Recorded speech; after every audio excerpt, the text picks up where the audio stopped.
मेरे प्यारे देशवासियों, नमस्कार।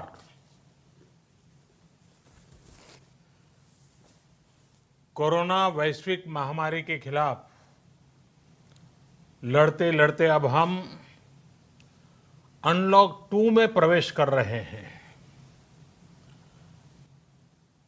और हम उस मौसम में भी प्रवेश कर रहे हैं जहां सर्दी, जुकाम, खांसी, बुखार, ये सारे न जाने क्या क्या होता है, ये मामले बढ़ जाते हैं। ऐसे में मेरी आप सभी देशवासियों से प्रार्थना है कि ऐसे समय अपना ध्यान रखिए। साथियों, ये बात सही है कि अगर कोरोना से होने वाली मृत्यु दर को देखें तो दुनिया के अनेक देशों की तुलना में भारत संभली हुई स्थिति में है। समय पर किए गए लॉकडाउन और अन्य फैसलों ने भारत में लाखों लोगों का जीवन बचाया है, लेकिन हम ये भी देख रहे हैं कि जब से देश में अनलॉक 1 हुआ है, व्यक्तिगत और सामाजिक व्यवहार में लापरवाही जरा बढ़ती ही चली जा रही है। पहले हम मास्क को लेकर, 2 गज की दूरी को लेकर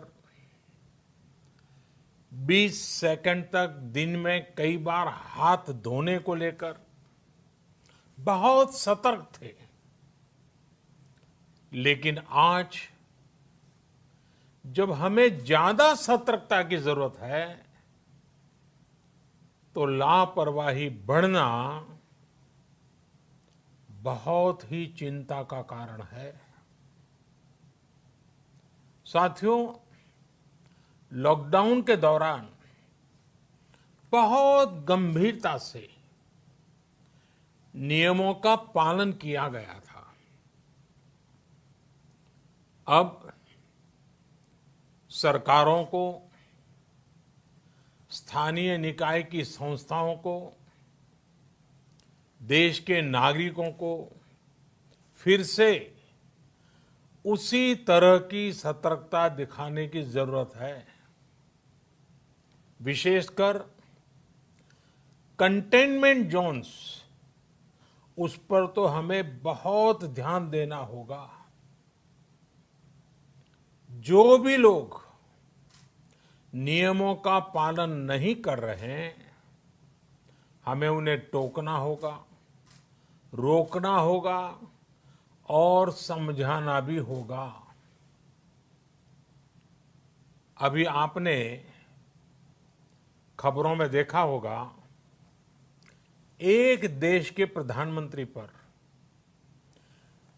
13,000 रुपये का जुर्माना इसलिए लग गया क्योंकि वो सार्वजनिक स्थल पर मास्क पहने बिना गए थे।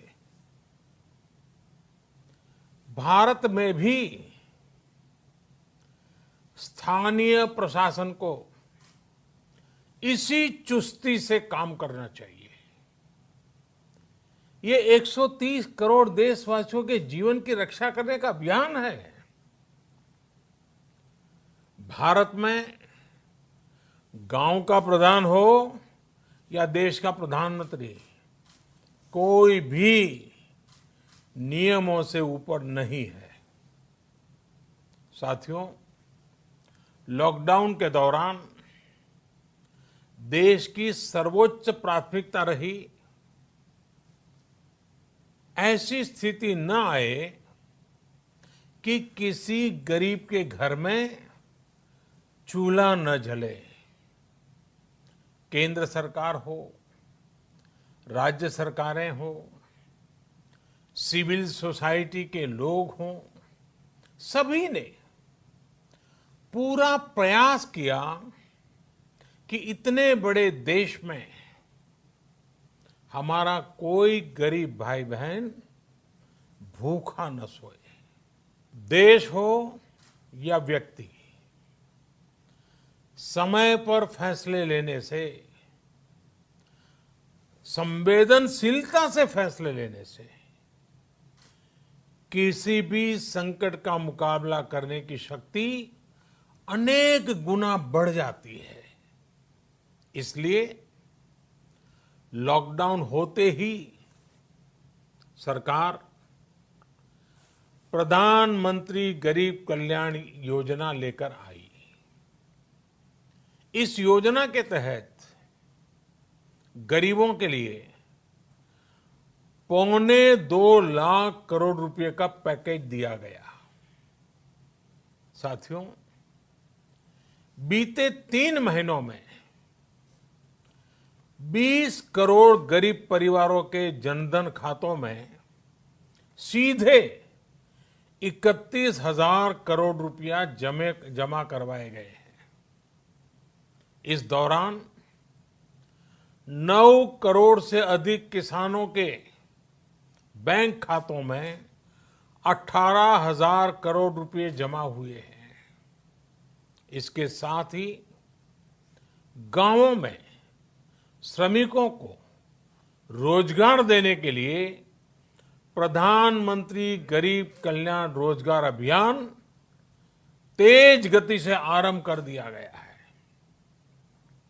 इस पर सरकार 50,000 करोड़ रुपए खर्च कर रही है। लेकिन साथियों, एक और बड़ी बात है जिसने दुनिया को भी हैरान किया है, आश्चर्य में डुबो दिया है। वो ये कि कोरोना से लड़ते हुए भारत में 80 करोड़ से ज्यादा लोगों को 3 महीने का राशन, यानी परिवार के हर सदस्य को 5 किलो गेहूं या चावल मुफ्त दिया गया। इसके अतिरिक्त प्रति परिवार हर महीने 1 किलो दाल भी मुफ्त दी गई। यानी एक तरह से देखें तो अमेरिका की कुल जनसंख्या से 2.5 गुना अधिक लोगों को, ब्रिटेन की जनसंख्या से 12 गुना अधिक लोगों को और यूरोपियन यूनियन की आबादी से लगभग 2 गुने से ज्यादा लोगों को हमारी सरकार ने मुफ्त अनाज दिया है। साथियों, आज मैं इसी से जुड़ी एक महत्वपूर्ण घोषणा करने जा रहा हूं। साथियों, हमारे यहां वर्षा ऋतु के दौरान और उसके बाद मुख्य तौर पर कृषि क्षेत्र में, एग्रीकल्चर सेक्टर में ही ज्यादा काम होता है। अन्य दूसरे सेक्टरों में थोड़ी सुस्ती रहती है। जुलाई से धीरे धीरे त्योहारों का भी माहौल बनने लगता है। अब आप देखिए, अभी 5 जुलाई को गुरु पूर्णिमा है, फिर सावन शुरू हो रहा है, फिर 15 अगस्त आएगी, रक्षाबंधन आएगा, कृष्ण जन्माष्टमी आएगी, गणेश चतुर्थी आएगी, ओणम होगा और आगे जाएं तो काटी बिहू है, नवरात्रि है, दुर्गा पूजा है, दशहरा है, दीपावली है, छठी मैया की पूजा है। त्योहारों का ये समय जरूरतें भी बढ़ाता है, खर्च भी बढ़ाता है। इन सभी बातों को ध्यान में रखते हुए ये फैसला लिया गया है कि प्रधानमंत्री गरीब कल्याण अन्न योजना का विस्तार अब दिवाली और छठ पूजा तक, यानी नवंबर महीने के आखिर तक कर दिया जाएगा। यानी 80 करोड़ लोगों को मुफ्त अनाज देने वाली ये योजना अब जुलाई, अगस्त, सितंबर, अक्टूबर, नवंबर में भी लागू रहेगी। सरकार द्वारा इन 5 महीनों के लिए 80 करोड़ से ज्यादा गरीब भाई बहनों को हर महीने परिवार के हर सदस्य को 5 किलो गेहूं या 5 किलो चावल मुफ्त मुहैया कराया जाएगा। और साथ ही प्रत्येक परिवार को हर महीने 1 किलो चना भी मुफ्त दिया जाएगा। साथियों, प्रधानमंत्री गरीब कल्याण अन्न योजना के इस विस्तार में 90,000 करोड़ रुपए से ज्यादा खर्च होंगे। और अगर इसमें पिछले 3 महीने का खर्च भी जोड़ दें तो ये करीब करीब 1.5 लाख करोड़ रुपया हो जाता है। अब पूरे भारत के लिए हमने एक सपना देखा है। कई राज्यों ने तो बहुत अच्छा काम भी किया है। बाकी राज्यों पर भी हम आग्रह कर रहे हैं कि इसको काम को आगे बढ़ाएं। और काम क्या है? अब पूरे भारत के लिए एक राशन कार्ड की व्यवस्था भी हो रही है। यानी एक राष्ट्र एक ration card, one nation one ration card. इसका सबसे बड़ा लाभ उन गरीब साथियों को मिलेगा जो रोजगार या दूसरी आवश्यकताओं के लिए अपना गांव छोड़ करके कहीं और जाते हैं, किसी और राज्य में जाते हैं। साथियों, आज गरीब को, जरूरतमंद को सरकार अगर मुफ्त अनाज दे पा रही है तो इसका श्रेय प्रमुख रूप से 2 वर्गों को जाता है। पहला, हमारे देश के मेहनती किसान, हमारे अन्नदाता। और दूसरा, हमारे देश के ईमानदार टैक्स पेयर। आपका परिश्रम, आपका समर्पण ही जिसकी वजह से देश ये मदद कर पा रहा है। आपने देश का अन्न भंडार भरा है, इसलिए आज गरीब का, श्रमिक का चूल्हा जल रहा है। आपने ईमानदारी से टैक्स भरा है, अपना दायित्व निभाया है, इसलिए आज देश का गरीब इतने बड़े संकट से मुकाबला कर पा रहा है। मैं आज हर गरीब के साथ ही देश के हर किसान, हर टैक्स पेयर का हृदय से बहुत बहुत अभिनंदन करता हूं, उन्हें नमन करता हूं। साथियों, आने वाले समय में हम अपने प्रयासों को और तेज करेंगे।